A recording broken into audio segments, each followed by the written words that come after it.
Hello बच्चों, welcome to my channel Rajan science classes में आप सभी का स्वागत है। बच्चों, हम बात कर रहे हैं अनुवांशिकता की। अनुवांशिकता के बारे में हमने बात कर लिया है कि अनुवांशिक क्या होता है या अनुवांशिकता क्या होती है, अनुवांशिकता के जनक कौन है और इन्होंने अपना प्रयोग किस पर किया था और इनके प्रयोग के नियम भी पढ़ लिए हैं। अब आज हम बच्चों पढ़ेंगे आनुवांशिक लक्षणों के वंशागत का आणविक आधार। इसका मॉलिक्यूलर बेसिस पे आनुवांशिक लक्षण कौन होते हैं या कौन है। तो देखो बच्चों, वे पदार्थ जो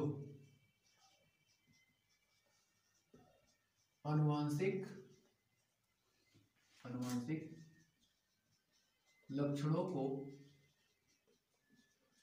एक पीढ़ी से दूसरी पीढ़ी में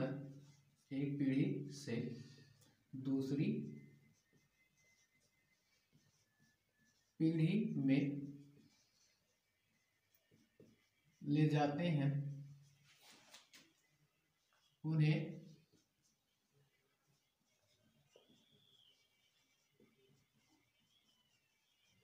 आनुवांशिक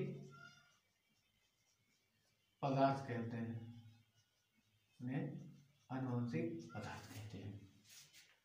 अब देखो बच्चों, ये क्या होता है कि वे पदार्थ जो आनुवांशिक लक्षणों को एक पीढ़ी से दूसरी पीढ़ी में ले जाते हैं, उन्हें हम क्या कहते हैं? आनुवांशिक पदार्थ कहते हैं। बच्चों, ऐसे लक्षण जो माता पिता से बच्चे में आते हैं, ठीक है, वो सब क्या कहलाते हैं? आनुवांशिक लक्षण। और इनको जो लेकर जाता है एक जगह से दूसरी जगह पर, उसको हम क्या कहते हैं? आनुवांशिक पदार्थ कहते हैं। कई प्रयोगों के आधार पर तब जाके सिद्ध हुआ कि आनुवांशिक पदार्थ आपका डीएनए है। देखो बच्चों, अगर आपको पूछ लेता है किसके प्रयोग के द्वारा, तो देखिए मार्था और चेस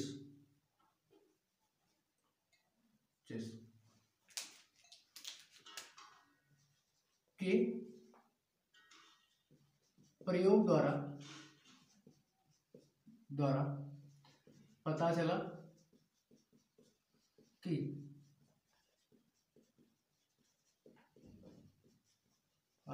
आनुवांशिक पदार्थ डीएनए है। अब देखो बच्चों, अगर इसी के बारे में बात करें तो जो आपका आनुवांशिक पदार्थ होता है, आनुवांशिक पदार्थ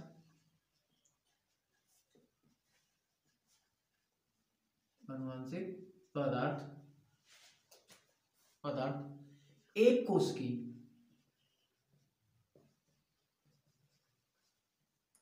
की जीवों में जिसको बोलते हैं आपका यूकैरियोटिक्स, एक कोश की जीवों में कोशिका द्रव में स्वतंत्र रूप से पाया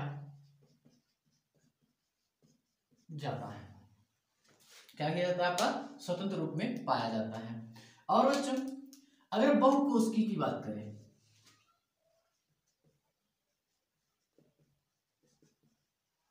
आनुवांशिक पदार्थ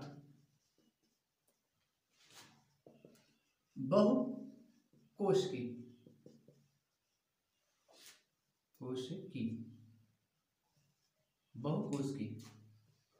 जीवों में धनावेशित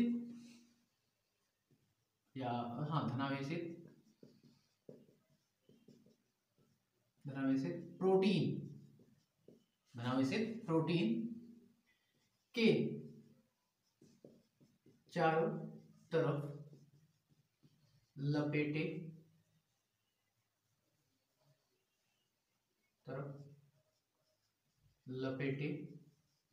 हुए कोशिका के केंद्र में पाया जाता है।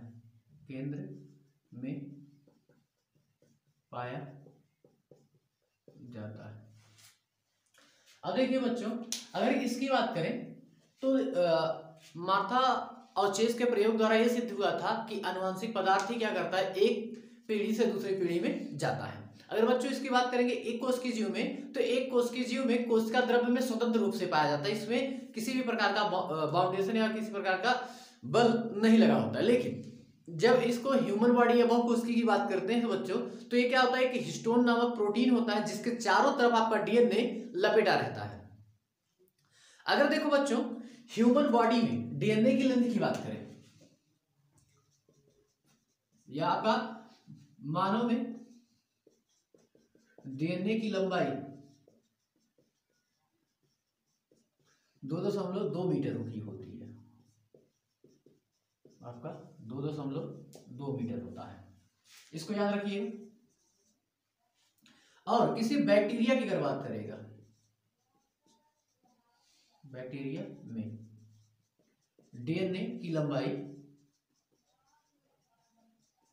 1.25 मिलीमीटर होती है, मिलीमीटर होती है। ठीक है बच्चों, अब बात करते हैं कि आपका जो आनुवंशिक पदार्थ हो पाया कहाँ जाता है। आनुवंशिक पदार्थ आपका कोशिका के केंद्र में पाया जाता है, और जो इसकी प्रकृति होती है वो आपकी थोड़ी सी अम्लीय होती है। जो डीएनए होता है उसकी प्रकृति अम्लीय होती है, इसलिए कोशिका में पाए जाने के कारण इसको न्यूक्लिक अम्ल के नाम से भी हम जानते हैं। अब देखिए बच्चों, न्यूक्लिक अम्ल की बात करते हैं कि न्यूक्लिक अम्ल क्या कहलाता है आपका। देखिए बच्चों, किसी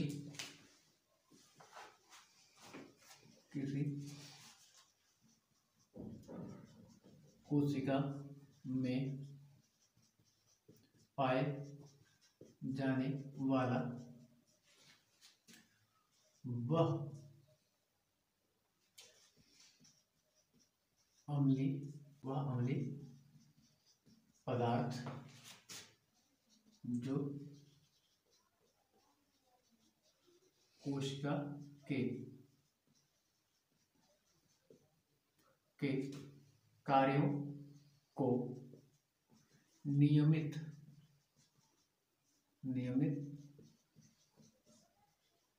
करता है उसे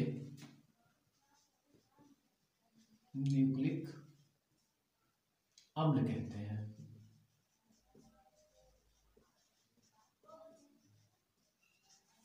ठीक है, या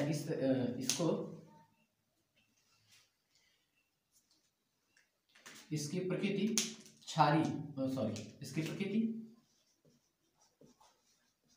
इसकी प्रकृति अम्लीय एवं केंद्रक में पाए जाने के कारण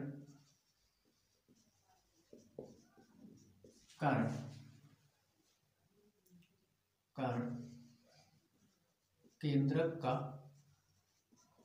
अम्ल भी कहते हैं।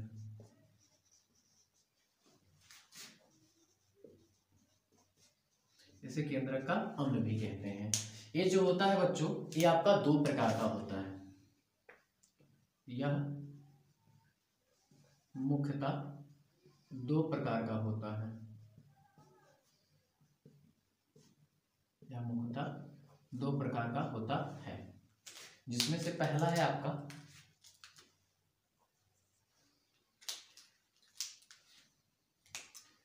डीऑक्सी राइबो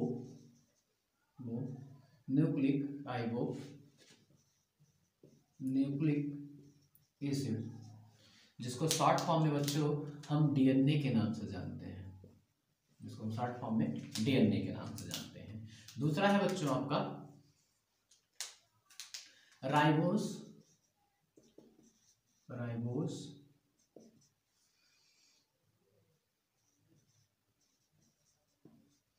न्यूक्लिक एसिड, जिसको आरएनए के नाम से जानते हैं।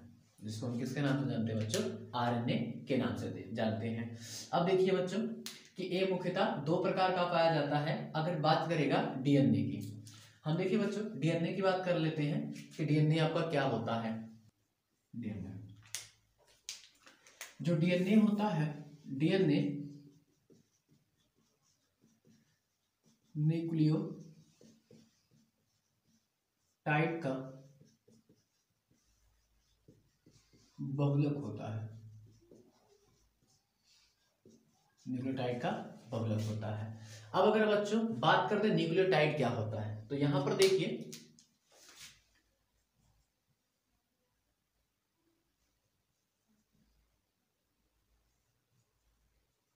न्यूक्लियोटाइड, अगर न्यूक्लियोटाइड की बात करें तो बच्चों ये आपका तीन प्रकार का होता है।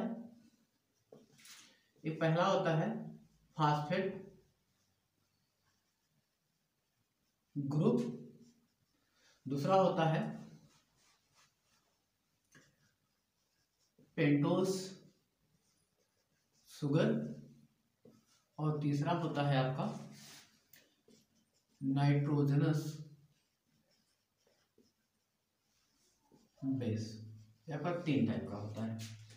अब देखो बच्चों न्यूक्लियोटाइड की अगर बात करेगा वो आपका कितने प्रकार का होता है, तीन प्रकार का होता है। तो उसमें आपका पाया था फास्फेट ग्रुप, और दूसरा पाया था पेंटोस शुगर जिसमें 5 कार्बन श्रृंखला की एक एरोमेटिक चेन होती है। नाइट्रोजनस बेस की अगर बात करेगा तो नाइट्रोजनस बेस जो होते हैं वो आपके दो टाइप के होते हैं। एक होता है एडनीन,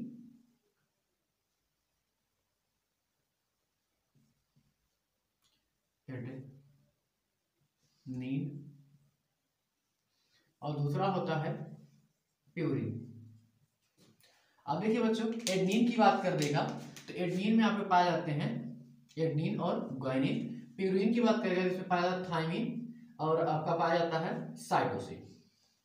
ये बात कर रहा है डीएनए की। अगर बात कर देगा तो आरएनए की जब बात करेगा तो आरएनए में थायमिन की जगह पर यूरेसिल पाया जाता है। आरएनए में थायमिन की जगह क्या पाया जाएगा, आपका यूरेसिल पाया जाएगा। तो देखिए अगर बच्चों इसकी बात करता है कि न्यूक्लियोटाइड क्या है, तो आप इस चीजों को बता सकते हैं कि न्यूक्लियोटाइड तीन चीजों से मिलकर बना होता है, फास्फेट ग्रुप, पेंटोस शुगर और नाइट्रोजनस बेस। नाइट्रोजनस बेस दो चीजों को मिलकर बना है एडनीन प्यूरिन। एडनीन में दो चीजें पाई जाती है, एडनीन पाया जाता है और ग्वानिन पाया जाता है। प्यूरिन में आपका थायमिन पाया जाता है और साइटोसिन पाया जाता है। अब देखो अगर यहीं पे अगर डीएनए की बजाय हम क्या कर देंगे, आरएनए की बात कर देंगे, तो आरएनए की जब बात करेगा तो यहाँ पे जहां पे थायमिन है वहीं पर आपका क्या पाया जाता है, यूरेसिल पाया जाएगा। डीएनए के बारे में बात कर ली, डीएनए क्या होता है। अब हम तो बात कर लेते हैं डीएनए की खोज।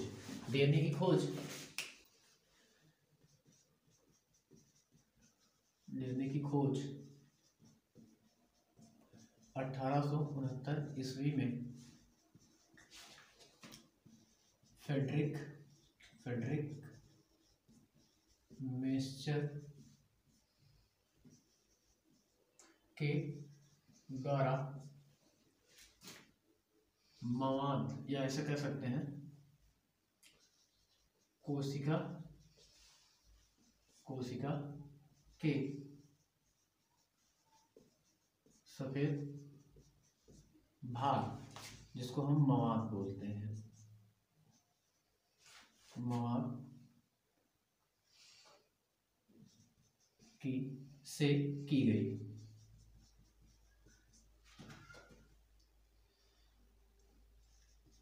उस समय इसका नाम न्यूक्लिन दिया गया, क्योंकि यह कोशिका के केंद्र में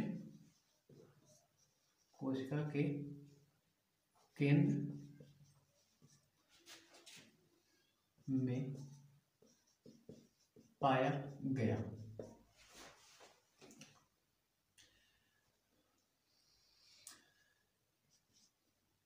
डीएनए का अधिकांश भाग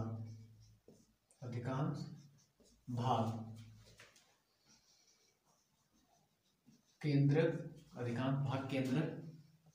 में पाया जाता है।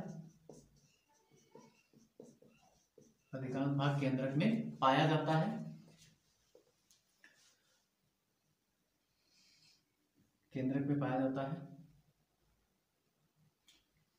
तथा सभी पादप जंतुओं और कुछ विषाणुओं में डीएनए द्विकुंडली पाया जाता है, द्विकुंडली पाया जाता है। अब बात करते हैं बच्चों डीएनए की संरचना की।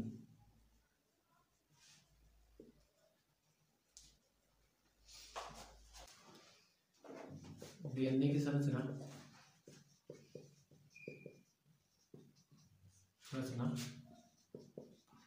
वाटसन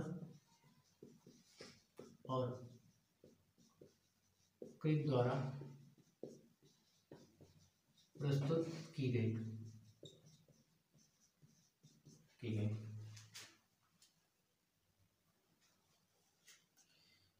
इनके अनुसार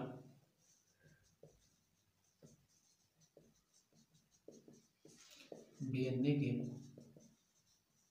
प्रमुख 3 घटक होते हैं।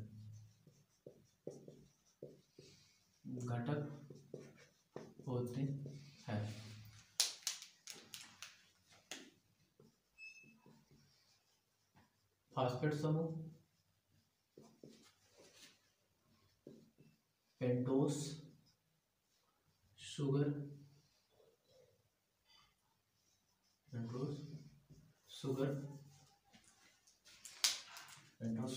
एवं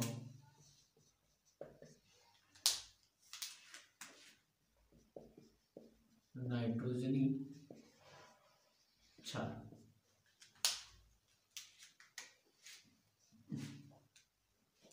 बच्चों नाइट्रोजनी क्षार 4 प्रकार की होती है।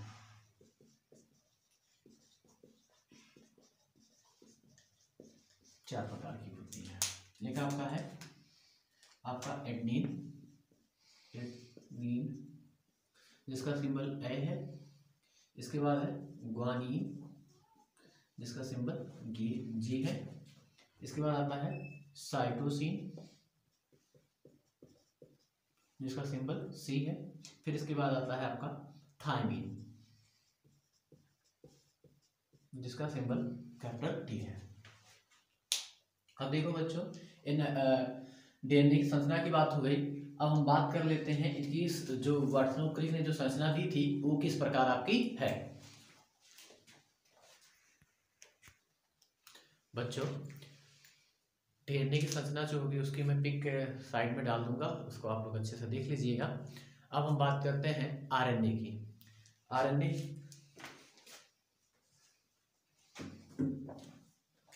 जिसका फुल फॉर्म है राइबोन्यूक्लिक एसिड। अब देखो बच्चों आपका कोशिका के केंद्रक में डीएनए के साथ साथ आरएनए भी आपका पाया जाता है। अगर आरएनए की बात करेंगे तो जैसे डीएनए आपका न्यूक्लियोटाइड से मिलकर बना होता है उसे ठीक उसी प्रकार से आरएनए भी आपका पॉलीन्यूक्लियोटाइड से मिलकर बना होता है। तो इसके बारे में बात करते हैं। इसका निर्माण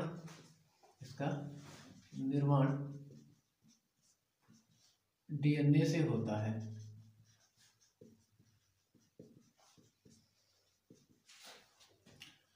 आरएनए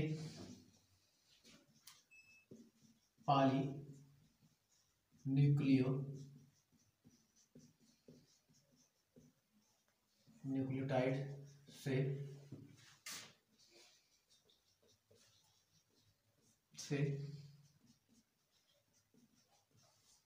बना होता है, पॉलीन्यूक्लियोटाइड से बनकर बना होता है। एक पॉलीन्यूक्लियोटाइड में 1000 न्यूक्लियोटाइड पाए जाते हैं। 1000 न्यूक्लियोटाइड क्या किए जाते हैं आपके पाए जाते हैं। अब अगर बात करें बच्चों कि ए भी न्यूक्लियोटाइड, कई न्यूक्लियोटाइड मिलकर क्या बनाते हैं पॉलीन्यूक्लियोटाइड, और पॉलीन्यूक्लियोटाइड क्या बनाता है आपका आरएनए बनाता है। तो बच्चों आरएनए और डीएनए में अंतर क्या होता है? डीएनए से आरएनए में मुख्य 2 अंतर होते हैं।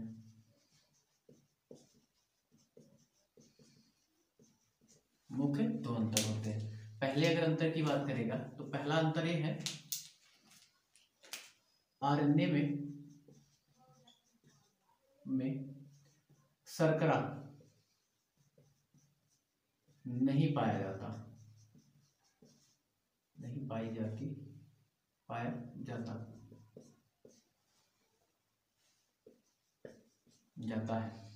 दूसरी खास क्या बात है कि बच्चों कि आपका जो डीएनए होता है उसमें थायमिन पाया जाता है, लेकिन आरएनए में थायमिन की जगह पर के स्थान पर यूरेसिल पाया जाता है,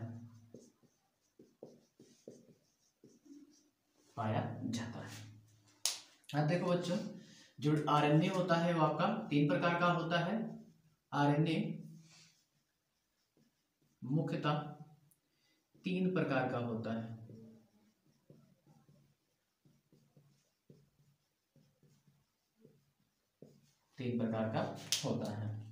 नंबर 1 है आपका टीआरएनए, नंबर 2 है बच्चों आपका एमआरएनए, नंबर 3 है आपका स्मॉल आरएनए। ठीक है बच्चों, अगर इसकी बात करेगा तो इसको बोलते हैं ट्रांसफर आरएनए,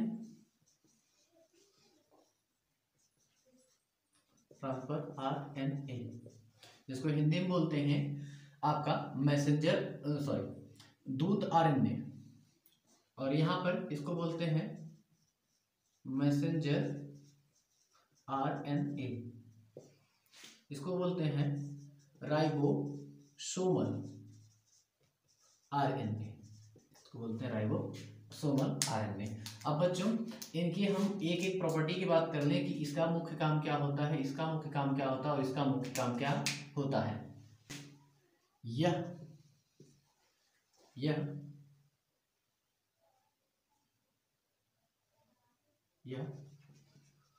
प्रोटीन को संश्लेषित करने में सहायता प्रदान करता है। अगर इसकी बात करेगा तो मैसेंजर आरएनए यह आनुवांशिक लक्षणों को या आनुवांशिक सूचनाओं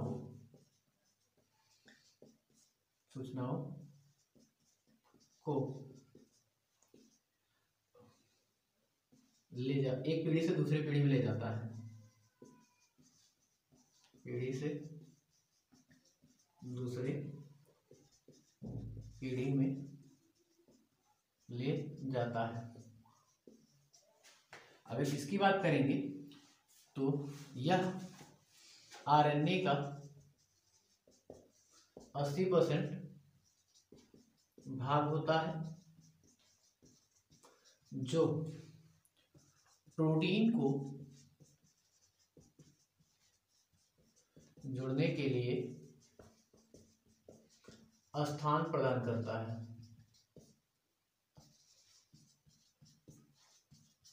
बच्चों इन सब के बारे में कक्षा 12th में आपका डिटेल में है, आपके सिलेबस में इतना ही है तो आप इतने को ही याद रखिए कक्षा 10th में। और हम बात करेंगे आपका जब 12th वाले में तो हम इसको और भी डिटेल में बताएंगे कि यहाँ पर प्रोटीन का संश्लेषण किस तरीके से होता है, आनुवंशिक सूचनाएं किस प्रकार से संचित होती हैं, और आरएनए में ये प्रोटीन को जुड़ने के लिए अपना स्थान कैसे प्रदान करता है। अब बच्चों बात करते हैं डीएनए और आरएनए में अंतर की। चलिए बच्चों इसके बारे में बात करते हैं, क्या होता है आपका। देखिए डीएनए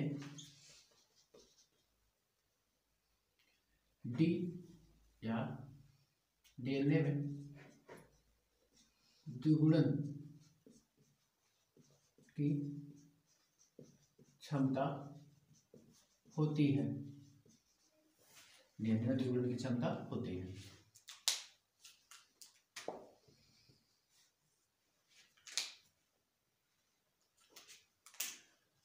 आरएनए में द्विगुणन की क्षमता नहीं होती है, नहीं होती है। सेकेंड पार्ट इसकी बात कर लें। डीएनए में डी ऑक्सी राइबोस शर्करा पाई जाती है।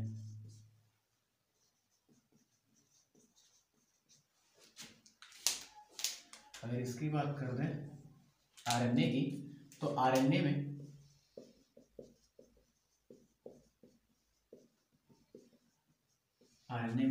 राइबोस की शर्करा पाई जाती है।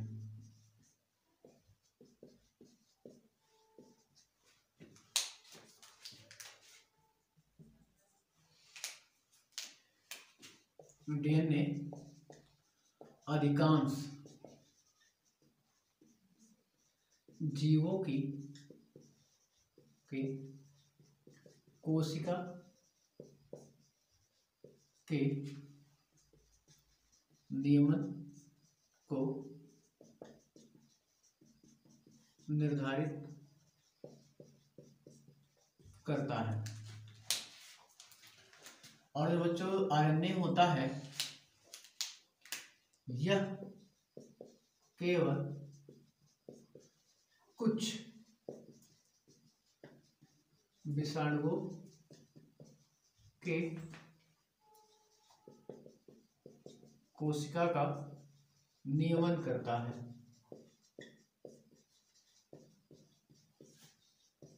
नियमन करता है। अब देखो अगर बच्चों इसकी बात करें डीएनए की, तो डीएनए द्विकुंडली होता है।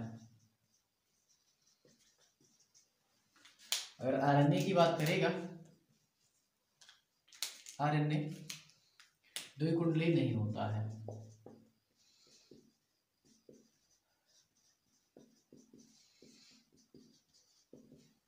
नहीं होता है। अब देखिए बच्चों, डीएनए मुख्यतः कोशिका के केंद्रक में पाया जाता है, जबकि जो आपका आरएनए है, आरएनए कोशिका